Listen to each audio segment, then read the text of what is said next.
ഹോർലിക്സിൻ്റെ add നമ്മുടെ യൂട്യൂബിൽ നമ്മൾ ആഡ് വരുമല്ലോ.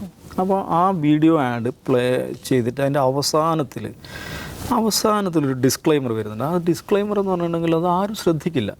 അതും കൂടെ നമ്മൾ കാണണം. എന്താണ് ഈ പറയുന്ന സ്മോൾ പ്രിൻറ്റ് ബിഗ് പ്രോമിസ് ബ്രാൻഡുകളാണ് ഇവരൊക്കെ. എന്ന് വെച്ചാൽ അവരുടെ പ്രധാനപ്പെട്ട കാര്യങ്ങൾക്ക് വളരെ ചെറിയ പ്രിൻ്റായിട്ടാണ് കൊടുത്തിട്ടുണ്ടാകുക. അത് വായിച്ചാൽ പലപ്പോഴും മനസ്സിലായിക്കൊള്ളണമെന്നില്ല. പക്ഷേ അവരെക്കുറിച്ചുള്ള പ്രോമിസുകൾ വലിയ പ്രോമിസുകളായിട്ടുണ്ടാവും ഈ സ്മോൾ പ്രിൻറ്റ് ബിഗ് പ്രോമിസ് കമ്പനികൾ.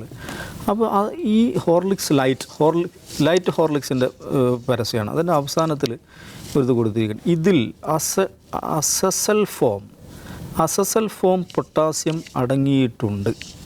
കുട്ടികൾക്കും ഗർഭിണികൾക്കും മുലയൂട്ടുന്ന സ്ത്രീകൾക്കും ശുപാർശ ചെയ്യുന്നില്ല. ഇതാരാ പറയുന്നത്? ഇവരാണ് ഈ ഹോർലിക്സിൻ്റെ പരസ്യത്തിൽ അവസാനം വെച്ചാൽ. അത് നിങ്ങൾക്ക് മനസ്സിലാണെങ്കിൽ ഇത് പ്ലേ ചെയ്തിട്ട് അതിൻ്റെ അവസാനം ഹോർലിക്സ് ലൈറ്റിൻ്റെ കൺസ്യൂമേഴ്സ് ആരാ ശരിക്കും? സ്ത്രീകളാണ്. ആരാ കുടിക്കലും? നമ്മുടെ വീട്ടിലൊക്കെ ആരാ അത് കുടിക്കലും?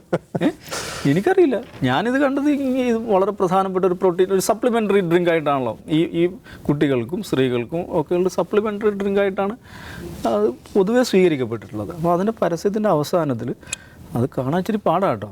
നിങ്ങളതവിടെ പോസ് അടിക്കണം. പോസ് അടിച്ചിട്ട് ഇങ്ങനെ നോക്കണം, എന്നാലേ കാണുകയുള്ളൂ. സ്ത്രീകൾക്കും കുട്ടികൾക്കും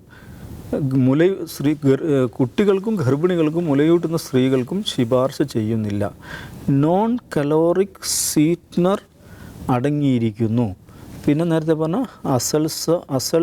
അസൽ ഫോം പൊട്ടാസ്യം, ഇതൊക്കെ എന്നാ എനിക്കറിയില്ല. അപ്പോൾ ഇതാണ് സ്മോൾ പ്രിൻറ്റ് ബിഗ് പ്രോമിസ് ഇങ്ങനെയുള്ള. അപ്പോൾ ഈ നിയമപരമായിട്ട് ഇവർക്ക് വല്ല കുഴപ്പം വരുമോ? ഒരു കുഴപ്പം വരില്ല. അവർ അത് കൊടുത്തിട്ടുണ്ട്. ഇപ്പോൾ കഴിഞ്ഞ ഒരു രണ്ടാഴ്ച മുമ്പാണെന്നാണ് എൻ്റെ ഓർമ്മ, ഈ നമ്മുടെ ഫുഡ് സേഫ്റ്റി അതോറിറ്റി കോമേഴ്സ് പ്ലാറ്റ്ഫോമുകൾക്കൊരു നിർദ്ദേശം കൊടുത്തിട്ടുണ്ട്.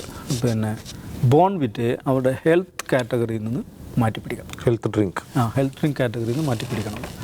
അപ്പോൾ എന്തുകൊണ്ടാണെന്ന് വെച്ചാൽ അത് ഹെൽത്ത് ഡ്രിങ്ക് അല്ല എന്നുള്ളതുകൊണ്ടാണ്.